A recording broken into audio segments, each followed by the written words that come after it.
এতে দেখতে পাচ্ছ এটা কিন্তু চাল কুমড়ো।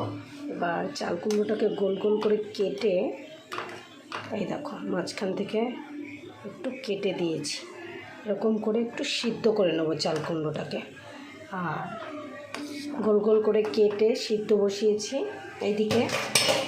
এদিকে দেখো সিদ্ধ বসিয়েছি। আর এই দিকে নিয়েছি কিন্তু সর্ষে, জিরে, কাঁচা লঙ্কা। বাট আমার কাছে কাঁচা লঙ্কাগুলো লাল হয়ে গেছে, কোনো ব্যাপার না, তাতেই হবে। এবার মশলাটা করে নেব।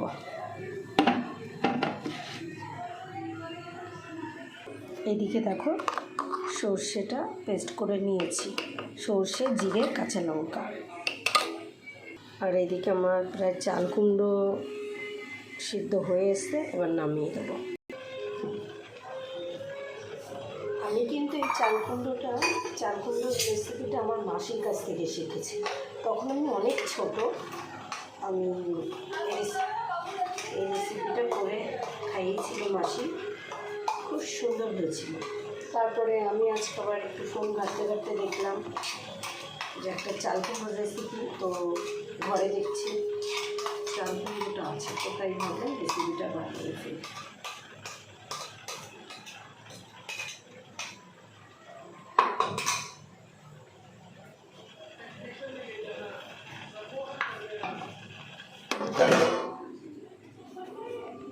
এর মধ্যে দিয়ে দেবো একটু সর্ষের তেল।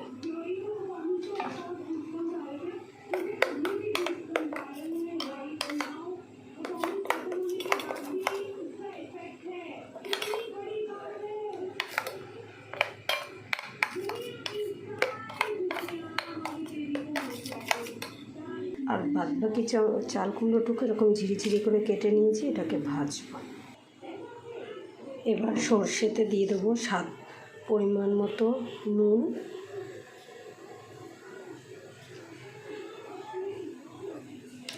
এবার দিয়ে দেবো কিছুটা হলুদ গুঁড়ো।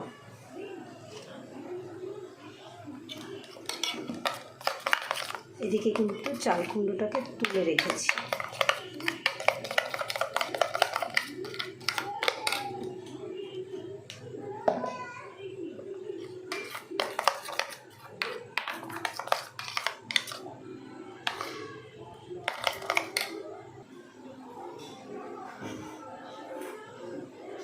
সমস্ত চাল কুমড়োতে এবার মশলাটা দিয়ে দেবো।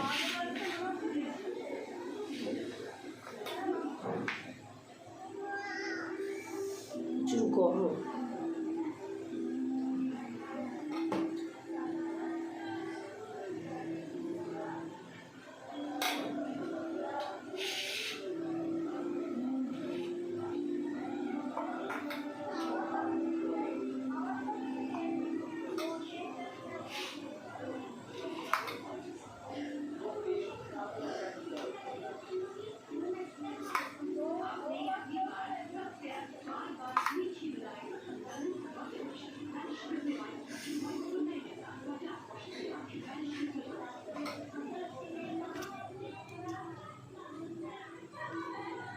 কড়াই বসিয়েছি,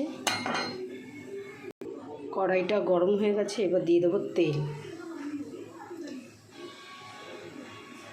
তেলটা গরম হয়ে গেছে, এবার একে একে চাল কুমড়োটা দিয়ে দেবো।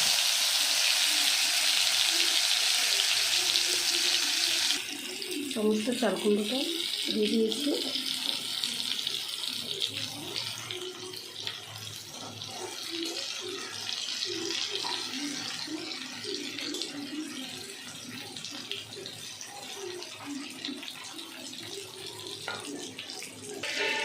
এরকম লাল লাল করে ভেজে নিলেই তৈরি।